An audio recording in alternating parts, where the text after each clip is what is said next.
What is going on, my broskiis? My name is Toadski and I am back again, here to bring you guys yet another One Piece Treasure Cruise video. And in today's video, I'm going to be teaching you guys how you guys can go ahead and potentially beat Raid Boss SABO, which is going to arrive on One Piece Treasure Cruise Global, debuting on the 9th of March 2017. And finally, this guy has arrived. This has been one of the most anticipated raid bosses in Global's history, and he's definitely, he's going to live up to the hype, because this guy is an amazing unit, amazing captain, and a really great special. And in this video, we're going to break down the unit himself, all of his 5 stages, and also some teams that you guys might be able to build in order to actually take down this 60 stamina raid boss dungeon. So without further ado, guys, let's get straight into the video. So let's start off this video by showcasing the brand new raid boss character, being SABO, Revolutionary Army Chief of Staff. So this guy here is a 5-star character that does evolve from the droppable 4-star version, and he is a Dex Free Spirit fighter character. Now, at max level at level 99, he has 2,484 HP, 1325 attack, and 340 recovery. So his stats overall, just in general, are freaking amazing. So good. And he has 50 cost and 3 socket spots. Now, his captain ability will go ahead and boost the attack of Free Spirit characters by 3.5 times, following the chain of good, great, and then perfect hits. So he's very reminiscent of Gear 3 and Log Luffy kind of put together, except only for Free Spirit types, not for everybody. So it's kind of the same with Gear 3, as he gives the same multiplier of attack, but in order to get that multiplier, it is very similar to Log Luffy, where you have to hit a good, then a great, and then a perfect. So this guy partners really well with a friend Log Luffy captain, as Log Luffy provides a 4 times boost. This guy provides a 3.5 times boost, so you guys can just run a full Free Spirit team, because Log Luffy himself is also Free Spirit. So this guy partners really well with Log Luffy for an amazing captain ability. Now let's go ahead and talk about this guy's special, which is probably the most, sought after feature of this character, and how powerful it is. So his special ability, which starts at 30 turns, and you need 16 skill ups in order to get him down to max at 14 turns. And what it does is it will deal random typeless damage to all enemies, and then for the next 2 turns, every attacking character gets 55 times this character's attack as additional typeless bonus damage if you hit no lower than good. So let's just quickly recap that. So what it means is, for the next 2 turns, every time one of your characters on your crew will hit a good, a great, or a perfect, they will get additional damage added on to the damage that they are already dealing. So if we grab his attack power, which is 1325, and you times that by 55, which is what the special states, then you will get an extra 72,000, nearly an extra 73,000 damage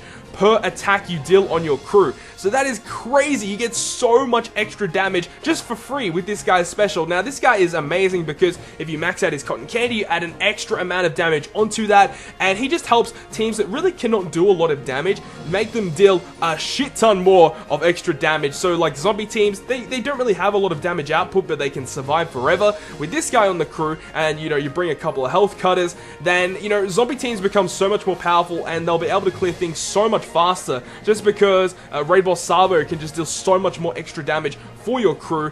Just an amazing special, and he is definitely one of the raid bosses that you must max out. This guy is phenomenal and will be very pivotal for the future of One Piece Treasure Cruise. So stage 1 of the SABO Raid Boss 60 Stamina Dungeon is quite confronting, because it does have 6 enemies all on a 1-turn cooldown, and if they do get a chance to attack, they deal a ton of damage. The bazooka guys at the back, the int characters, deal 9,200, and then the guys at the front will vary with their attack power, usually 5.5 to 6k. Definitely, you do want to take out as many enemies as possible on the first turn, and then after that first turn, they do go up to a 3 and 2-turn cooldown respectively, so you do have that sort of thing to look forward to, I guess, but definitely take down at least 4 or 5 of these guys on turn 1, otherwise you're going to be taking way too much damage. So stage 2 of the SABO raid boss can be a little bit tricky, because you do have the seahorse like most other raid bosses, and once it does get a chance to attack you, it will chain a random unit for 6 turns, and it does include your captains as well. So if your captain is chained, then it becomes a lot difficult to take down the mob characters. Now, the seahorse does have 7 HP, so it might take 1 or 2 hits in order to actually take him down. And then all of the mob characters at the back, they all attack for about 4 to 6k, so I highly recommend to go ahead and take down those guys as well. But the two pirate characters at the front, the Psy and the Int character, are very interesting because they'll go ahead and chain the unit that they are weak to for 5 turns. Now, this is actually kind of good because after they chain for 5 turns, the Int one in particular will go to a 3-turn cooldown. So if you have the level 3 chains or anti-binding socket, then you can actually stall some extra turns on this guy. So highly recommend to have your unit socketed out for this event, as it will help considerably with stalling and getting your specials ready against the final boss against SABO. Now, I believe the Psy character does not go to a 3-turn cooldown. I believe he goes to a 1-turn cooldown. So I highly recommend to bring at least one Psy unit so you can get him chained, and then you can actually stall a little bit longer on stage 2. Moving on to stage 3 of the dungeon, we have a whole bunch of different characters, including some boosters and evolvers, as well as some pirate characters. So the pirate characters, the dex ones, are very similar to stage 2, where they will lock the unit that they are weak to for 5 turns. So these are the dex ones, so they will lock any strength character on your crew for 5 turns if they do get a chance to attack you, and if they do attack regularly, they will attack for 6,200 damage. Now, after they chain your strength units, they will go to a 2-turn cooldown, but one strategy that you can use here is you can kill everyone except for one of them, and then have like either the lobster or the turtle. So you can kill the dex character, and then you can still stall on the turtle or the lobster to make sure that your units are unchained by the time you reach the next stage. But after that, you got those pirate characters. Then you have the lobster, which has 15 HP, the elder turtle, which has 9 HP, and the daimyo turtle, which has 5 HP. So you can get some turns of stall off of that, but you do have to make sure that you are not taking as much damage. You know, they do attack for quite a lot of damage. You know, the lobster in particular attacking for over 5k damage, so you have to be very, very careful about that. However, the lobster does have a 5-turn cooldown, which is very, very helpful, and both turtles do have a 3-turn cooldown as well. Stage 4 of the SABO raid boss is very, very difficult because it does have 3 pirate characters as well as the penguin. Now, the penguin doesn't really do too much. He'll go ahead and boost defense once he goes to attack.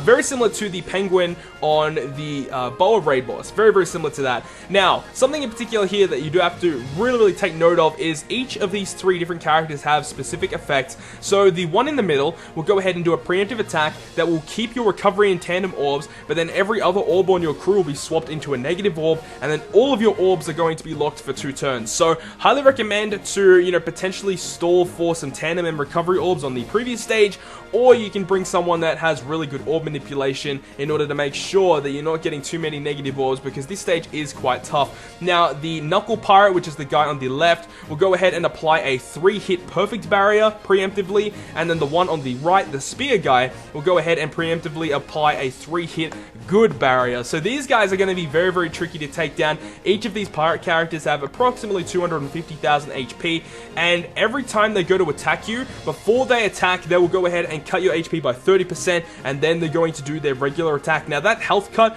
will only happen on the first time they attack. Once they go and attack you after that, they will no longer cut your HP, but being cut by 30% as well as taking that much amount of damage is very, very bad. So I highly recommend to bring a delayer, and then you can stall on this room here, which would be highly recommended, and it will help considerably in taking on this stage 4. So now we've reached the final stage against SABO. So SABO has 3.7 million HP and an attack power of 7,336, and he is on a 1-turn cooldown. Now, his preemptive attack will go ahead and half your chain multiplier for 98 turns and randomly shuffle your orbs. So this means that Rayleigh teams pretty much cannot beat this dungeon at all, unless if there is some way to remove the debuff, but as of me making this video, there isn't. So, you know, Rayleigh teams are definitely highly not recommended for this dungeon.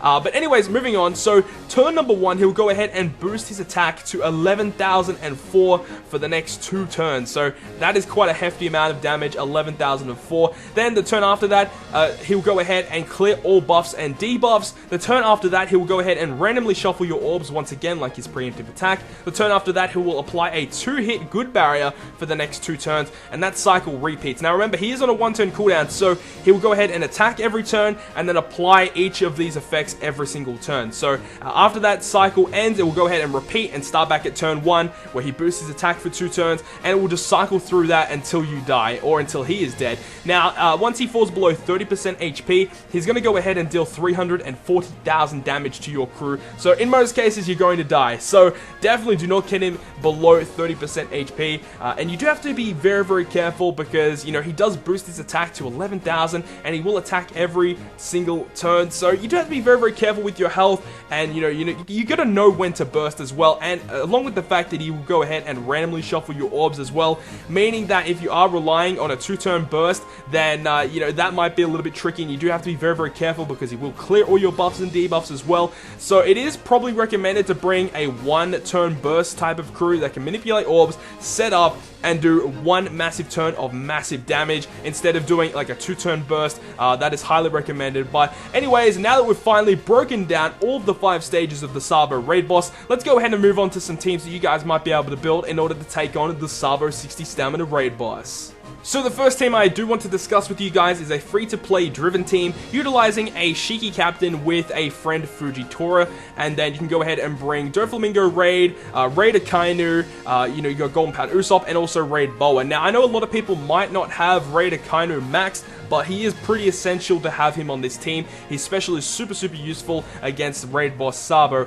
Now, let's go ahead and talk about this team. So, the way that this team works is you want to go ahead and use Golden Pound Usopp on stage 4, where you have those guys with the good and the perfect barriers. Now, that will just help you, with taking down that whole stage without taking too much damage.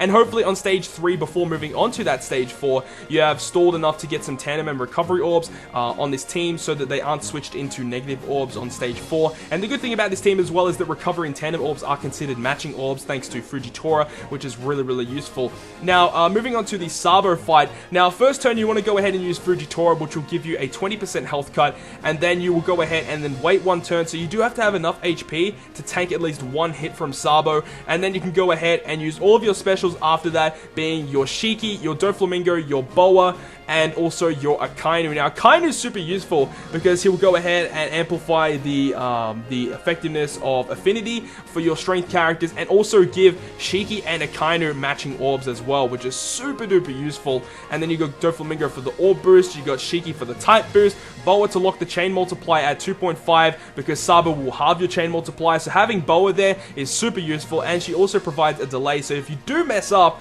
you do get 1 extra turn free just to, do extra damage on the turn after that. And then you can go ahead and take down SABO in 1 turn after you wait that first turn with the health cut of Fujitora. So this team is actually pretty good. It might take you a long time in order to actually beat the dungeon, but this team is quite effective in taking down the SABO raid boss.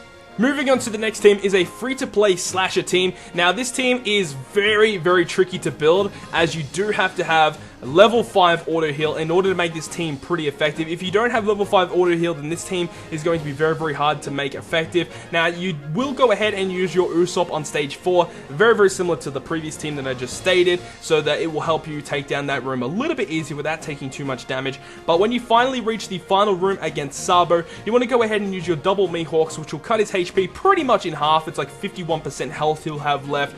And then you can go ahead and use all of your specials, which include the Shiki, the Doflamingo, and the Boa as well, which will help you get enough damage output, just as long as you have matching orbs. If you have matching orbs, then it will help considerably. If you don't have matching orbs, it will be a little bit tricky in order to actually take him down, but hopefully with Doflamingo, you can go ahead and just arrange your orbs in a way that you will have matching orbs, and then you can go ahead and take down SABO reasonably easy in that way, as you don't have to actually tank any hits from him unless if you are waiting to get some better matching orbs for your crew.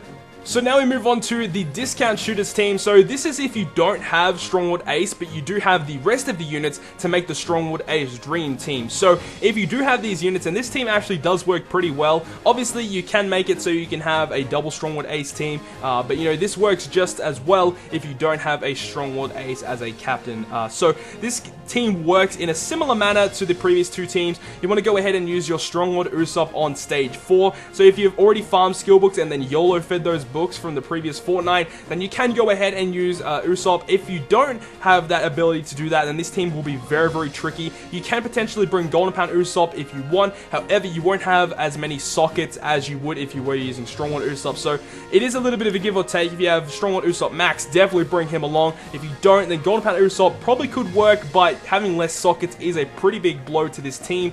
Now, once you finally reach the final room against SABO, you can go ahead and use all of your specials at once. Now, Now this will enable you to get a 2-turn burst because SABO will be delayed from Boa. Now Boa is really strong for this team, bringing that delay and a 2.5 times chain multiplier, and then because he is delayed, he won't go ahead and attack you, and he won't go ahead and get rid of any of your buffs or randomize your orbs. So you do get 2 turns of burst with this team, and you should be able to take him down within 2 turns. So this team works really well, as I said, but just the whole dilemma with the Usopp will be one that you guys will have to decide for yourself. So the next team I have for you guys is a Legend Mihawk team. Now the thing about this team is you do have to have 3-day 2-year Zoro, you have to have your Golden Pound Usopp at max special, and you pretty much have to have level 5 auto heal. If you don't have level 5 auto heal, then it's going to be pretty tricky. It probably is still doable, but it's going to be very tricky with that level 5 auto heal. So on stage 4, you go ahead and use your Usopp, and you do want to make sure that you are stalling correctly, so that after you delay all the enemies, you want to try and get as much stall out as possible, as you are going to be using your Usopp again against SABO. So once you reach the SABO raid on the 5th stage, you're going to go ahead and tank the first 2 hits that he deals to you. Now you can actually tank one of those first 2 hits a little bit easier by using your Mr. 1 special, who will half damage taken for 1 turn. And then on the 3rd turn, you can go ahead and use your Usopp once again, and then you're going to go ahead and use your Zoro and your Doflamingo for the orb boost and the type boost. You're going to do your attack, and because he is still delayed, he won't actually attack you. But then after you do that massive burst of attack, you have the double Legend Mihawk specials to basically do the damage that you dealt in that turn again, and you will be able to take down SABO in that way. So this team works reasonably well, but then again, there are a lot of things that hold back this team, being level 5 auto heal is pretty much required for this team, or it will help a lot in actually beating SABO with this team, and also your Golden Pound Usopp does have to be at max special level. So now I have one more team for you guys, and that is a Log Luffy team. So you do need the Kuja Pirate Ship maxed in order to actually use this team effectively, because the Kuja Pirate Ship will go ahead and boost everyone's HP. Now with this team, you do have to have above 18,000 HP in order for it to be effective, and you do have to make sure that your Usopp is max special, and that all of your other specials are pretty close to max, if not like 1 away or something like that. You have to be very close with that. And then on stage 4 again, you are using your Usopp, and then against SABO, you are not using any specials until the second turn. The second turn, you go ahead and use the Kuja Pirate Ship to get a little bit of health back. The 3rd turn, you go ahead and use a Vankov to tank some hits and also get some health back. And then on the 4th turn, you go ahead and use your double Log Luffy specials. You go ahead and use Senor Pink and Koala. And with Senor Pink and the 2 Log Luffy specials, that guarantees you 3 orbs. And then I'm pretty sure he'll actually have the actual barrier effective, so you might have to take that into consideration as well. But with Log Luffy, barriers aren't really too much of a problem, especially if they're only like 1 or 2 hit barriers. So you shouldn't have any issues whatsoever with taking down SABO with a double Log Luffy team. So that is going to end today's video, guys. Hope you guys did enjoy this video, and just before we go, I will say a big shout out to GameWith for providing all the information regarding the actual raid boss itself, and also some specific teams in this video as well. So big shout out to GameWith. The link to this article will be linked down below in the description, so make sure to go ahead and check it out and use Google Translate in order to actually see it all for yourself. But that is going to conclude today's video, guys. Hope you guys did enjoy this video, and if you guys did, make sure to smack the like button down below, and if you want to stay up to date with all of the content I post, including more One Piece Treasure Cruise content, make sure to hit the subscribe button down below. But on that, guys, I will see you guys within the next video.